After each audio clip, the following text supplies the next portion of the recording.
നമസ്കാരം. ഞാൻ ഇന്ന് നിങ്ങൾക്ക് പറഞ്ഞു തരാൻ പോകുന്നത് ട്വിൻ ഫ്ലെയിം ബന്ധങ്ങളുടെ തിരിച്ചടികളെ കുറിച്ചാണ്. 3 രീതിയിലുള്ള ബന്ധങ്ങളാണ് ഭൂമിയിലുള്ളത്. ഒന്ന് കർമ്മിക് ബന്ധങ്ങൾ, പിന്നെ soulmates, twin flame. Twin flame ബന്ധമാണോ നിങ്ങളുടെ നോർമൽ ലൈഫ് ഹോമിക്കുകയാണ്. ഒരു കാരണവശാലും ട്വിൻ ഫ്ലെയിം ജേർണി സമാധാനത്തിൽ പോകത്തില്ല. അഥവാ ട്വിൻ ഫ്ലെയിം കല്യാണം കഴിച്ചപ്പോൾ 12 വർഷം കഴിയുമ്പോൾ അത് വേർപിരിയും. 12 വർഷം ഇവരെ സംബന്ധിച്ചിടത്തോളം ആത്മാവിൻ്റെ എൻലൈറ്റ്മെൻ്റ് ആണ് ഉദ്ദേശം. ട്വിൻ ഫ്ലെയിം പരസ്പരം വേദനിപ്പിക്കില്ല. അതിൻ്റെ ഉദ്ദേശം കർമ്മിക് ബോണ്ട് കിടക്കുകയാണെങ്കിൽ അതിൻ്റെ ആത്മാവിന് എൻലൈറ്റ്മെൻ്റ് ആണ് ഉദ്ദേശം. ട്വിൻ ഫ്ലെയിം ജേർണിയെക്കുറിച്ച് ഇപ്പോൾ യൂട്യൂബിലൊക്കെ ഒരുപാടുണ്ട്. അത് ഹീലിംഗ് ചെയ്തു തരാം, ഇന്ന പൈസ അടച്ച് ഒരിക്കലും നിങ്ങളുടെ കർമ്മിക് ബോണ്ട്. കൃഷ്ണന് പറ്റിയിട്ടില്ല രാധയെ സേവ് ചെയ്യാൻ. കൃഷ്ണൻ രാധയെ ട്വിൻ ഫ്ലെയിമാണ്, എന്നിട്ട് കൃഷ്ണന് രാധയെ കിട്ടിയിട്ടില്ല. മനസ്സിലായില്ലേ? അപ്പോൾ കൃഷ്ണൻ പറഞ്ഞൊരു ഡയലോഗുണ്ട്, അവൾ എന്നെ ഉള്ളിൽ തന്നെ ഉണ്ട്, എനിക്ക് അവളെ തേടി പോവേണ്ട ആവശ്യം, എൻ്റെ ഉള്ളിൽ തന്നെ അവളുണ്ട്. പക്ഷേ കർമ്മിക് ബോണ്ട് ഉള്ളിടത്തോളം കാലം ട്വിൻ ഫ്ലെയിം ജേർണി അത്ര സുഖകരമല്ല. ട്വിൻ ഫ്ലെയിം കല്യാണം കഴിക്കുന്നത് ഞാൻ കണ്ടിട്ടുണ്ട്. 12 വർഷം കഴിയുമ്പോൾ അത് പിരിയും.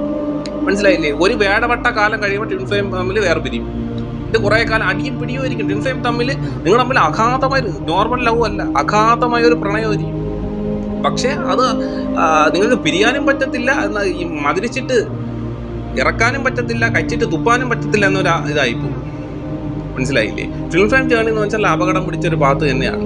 കർമ്മിക് ബന്ധം ഉണ്ടെങ്കിൽ, കർമ്മ തീർക്കാൻ ബാക്കിയുണ്ടെങ്കിൽ ട്വിൻ ഫ്ലെയിം ജേർണി സുഖകരമായിട്ട് ഇരിക്കില്ല. എൻ്റെ ഒരു സുഹൃത്തുണ്ടായിരുന്നു ട്വിൻ ഫ്ലെയിം ജേർണിക്ക്. അവൻ ട്വിൻ ഫ്ലെയിമിനെ കണ്ടെത്തി, അവൻ പ്രണയിച്ച്. പക്ഷേ അവൻ്റെ നാഡി ജ്യോതിഷിയുടെ പൂർവ്വജന്മത്തിലെ ശത്രുവായിരുന്നു. അവൻ്റെ ട്വിൻ ഫ്ലെയിം പൂർവ്വജന്മത്തിൽ ശത്രുവാണ്. ഈ ജന്മം അവൾ വന്നിരിക്കുന്നത് ഇവനോട് പകവിട്ട.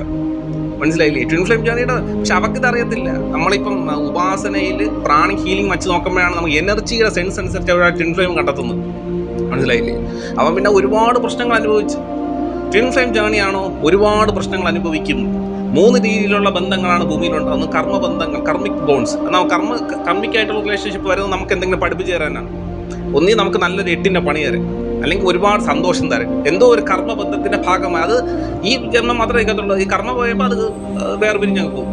മനസ്സിലായില്ലേ? ചിലവർ കുറേ കാലം സന്തോഷത്തിൽ പോകും, പെട്ടെന്നായിരിക്കും കർമ്മ അത് ന്യൂട്രലൈസ് ചെയ്യണം. അവരങ്ങ് ഇട്ടിട്ട് പോകണതാണ്. അപ്പോൾ നമ്മളതിനെ വിചാരിക്കും ഇത്രയും കാലം അവർ സന്തോഷമായിട്ട് പെട്ടെന്ന് എന്തുകൊണ്ട് അവർ ഇട്ടിട്ട് പോയി. കർമ്മിക് ബന്ധമാണ്. മനസ്സിലായില്ലേ? കർമ്മിക് ബന്ധം.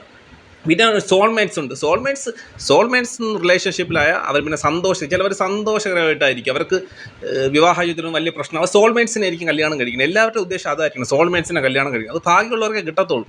ഒരു 70% കർമ്മിക് ബന്ധങ്ങളാണ് സാധാരണ കണ്ടുവരുന്നത്. സോൾമേറ്റ്സ് ആയ പിന്നെ സന്തോഷകരം. പിന്നെ ഉണ്ട് ട്വിൻ ഫ്ലെയിംസ്. 10% ഉള്ളൂ ആത്മീയമായിട്ട് ഉണർന്നവർക്കാണ് ഇവരെ തേടി വരുന്നത്, ട്വിൻ ഫ്ലെയിംസ് തേടി വരുന്നത്. മെയിൻ പ്രശ്നം എന്ന് വെച്ചാൽ ഇവർ തമ്മിൽ പൂർവ്വജന്മങ്ങളിൽ ഇവർ ശത്രുക്കളായിരിക്കാം. ഇവർ ട്വിൻ ഫ്ലെയിം ആണെന്ന് ഇവർക്ക് പരസ്പരം അറിയണമെന്നില്ല. പക്ഷേ അവർ കണ്ടുമുട്ടും, അടിയും പിടിയും.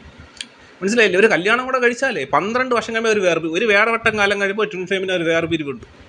മനസ്സിലായില്ലേ? ട്വിൻ ഫ്ലെയിം ജേർണി ഭയങ്കര ദുർഘടം പിടിച്ചതാണ്. പിന്നെ അതിൽ ഓരോ ഘട്ടങ്ങളുണ്ട്. റണ്ണർ ആൻഡ് ചേസർ ഘട്ടം. ഒരു ഘട്ടം കഴിയുമ്പോൾ പൊതുവെ പെണ്ണുങ്ങൾക്കാണ്, ഈ ട്വിൻ ഫ്ലെയിമിലെ പെണ്ണുങ്ങൾക്ക് പേടി തോന്നും. മറ്റേ ആളെ കാണുന്നതേ പേടി തോന്നും, വെറുപ്പ് തോന്നും.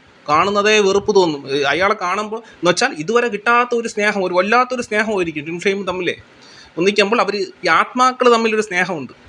അപ്പോൾ അത് താങ്ങാൻ പറ്റില്ല. ആത്മീയമായിട്ട് ഉണരാത്തത് കൊണ്ട് തന്നെ അവർക്കത് റണ്ണർ ചേസർ ഘട്ടമാണ്.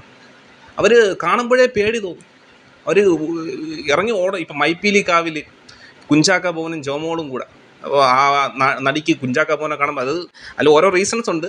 ഒരു ഘട്ടത്തിൽ പേടിയാവുമെന്ന് പറയില്ലേ? അതുപോലെ ട്വിൻ ഫ്ലെയിം ജേർണിയിൽ ഒരു ഘട്ടം കഴിയുമ്പോൾ ഈ റണ്ണർ ആൻഡ് ചേസർ ഘട്ടമുണ്ട്.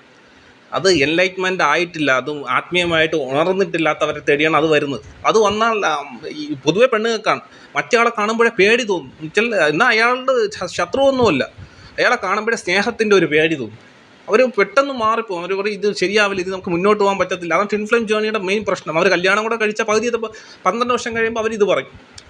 മനസ്സിലായില്ലേ? ഇത് ട്വിൻ ഫ്ലെയിം ജേർണി. ഇവിടുത്തെ നിയമങ്ങളെല്ലാം പെണ്ണുങ്ങൾക്ക് മാത്രം ആനുകൂല്യമുള്ളതല്ലേ? അവരുടെ അടുത്ത് ഈ ട്വിൻ ഫ്ലെയിമിനെ കുറിച്ചോ കർമ്മിക്കിനെ കുറിച്ചൊക്കെ പറഞ്ഞിട്ട് വല്ല കാര്യമുണ്ടോ?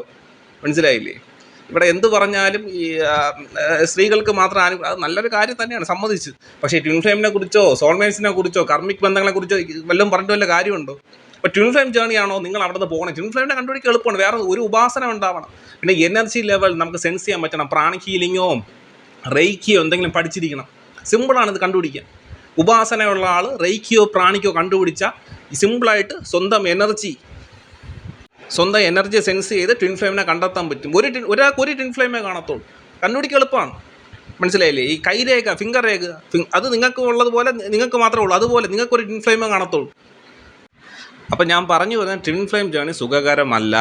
ട്വിൻ ഫ്ലെയിം കല്യാണം കഴിക്കാൻ ഇടവന്നാൽ നിങ്ങൾ കൊണ്ടുപോകാൻ പറ്റുന്ന ഒരേ ഒരു കാര്യം എന്ന് പറഞ്ഞാൽ നിങ്ങൾ ആത്മീയമായിട്ട് ഉണരുക. നിങ്ങൾ സമ്മതിച്ചു കൊടുക്കുക എന്ന് വെച്ചാൽ ട്വിൻ ഫ്ലെയിം ആണ്, ഇത് സുഖകരമായിരിക്കില്ല എന്ന് വെച്ചാൽ നിങ്ങൾ ആത്മീയമായിട്ട് ഉണരണം.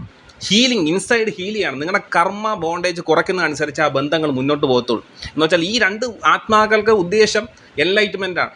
ഇവരെ സംബന്ധിച്ചിടത്തോളം സന്തോഷകരമായിട്ട് ജീവിക്കണമല്ല, ഇവർ തമ്മിൽ അഗാധമായ സ്നേഹമൊക്കെ ആയിരിക്കും, പക്ഷേ ഇവരുടെ ഉദ്ദേശം എൻലൈറ്റ്മെൻറ്റാണ്. എൻലൈറ്റ്മെൻറ്റ് എത്തിക്കുക. അതിനുവേണ്ടി ഒരു പരസ്പരം വേദനിപ്പിച്ചുകൊണ്ടിരിക്കും. എന്നാൽ അവർ തമ്മിൽ പിരിയാൻ പറ്റാത്തൊരു ബന്ധവും കാണും. അവർ തന്നെ വിചാരിക്കും അവരുടെ ജീവിതം മാത്രം എന്തിങ്ങനെ. അവർ സെലക്ട് ചെയ്ത ട്വിൻ ഫ്ലെയിമിനെയാണ്. മനസ്സിലായില്ലേ? എനർജിയുടെ ഒരു സെൻസ് ഉണ്ട്. അപ്പം നിങ്ങൾ ആത്മീയപരമായിട്ട് ഉയരുക, സ്പിരിച്വൽ ലെവലിൽ ഉയരുക. കർമ്മകളുണ്ടെങ്കിൽ, കർമ്മിക് ബോണ്ട്, നിങ്ങളെ കൊണ്ട് പറ്റുന്ന കർമ്മിക് ബോണ്ടേജ് അത് പറ്റുമെങ്കിൽ സോൾവ് ചെയ്യുക. അങ്ങനെ മാത്രമേ നിങ്ങൾക്കത് മുന്നോട്ട് പോകാൻ പറ്റത്തുള്ളൂ. ഓക്കെ, അല്ലാതെ ട്വിൻ ഫ്ലെയിമിനെ പറഞ്ഞ് മനസ്സിലാക്കാം, ട്വിൻ ഫ്ലെയിമിനെ ഒരു കൗൺസിലിങ്ങിന് ഒരിക്കലും ഇല്ല. നിങ്ങളുടെ സ്പിരിച്വൽ ലെവലിൽ ഡെവലപ്മെൻറ്റ് ഉണ്ടായാൽ മാത്രമേ അത് സന്തോഷത്തിൽ പോകത്തുള്ളൂ. ഓക്കെ, ഇതാണ് എനിക്ക് നിങ്ങൾക്ക് പറഞ്ഞു തരാനുള്ള ട്വിൻ ഫ്ലെയിം ജേണിയുടെ മെയിൻ തകരാറുകൾ.